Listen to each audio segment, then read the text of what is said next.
I love the idea of boiling down basic consumer behaviors and try to understand kind of psychologically what's informing the purchase.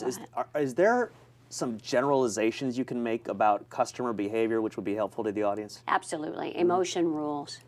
One of the things I can say, Chip Heath has a new book out called Switch, which is how do we get people to switch their behavior and change their behavior. And he uses the analogy of the emotions are like the elephant, and the little rider on the top is like your rational brain. And in fact, you have to control, the rider controls the behaviors and the emotions, but if the emotion goes, it goes.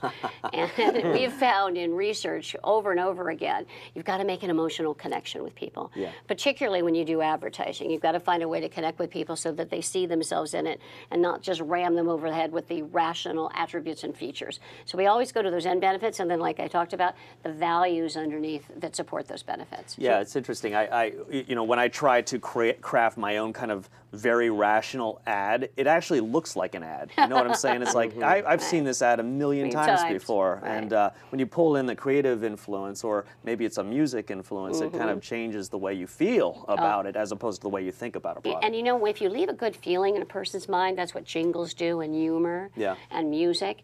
That feeling gets stored in the brain and gets wrapped around the brand. Yes. So it actually creates what I call non-rational bonding. So that even when people are not thinking about what they're going to purchase, because a lot of our purchases are quick, right? And they're habitual.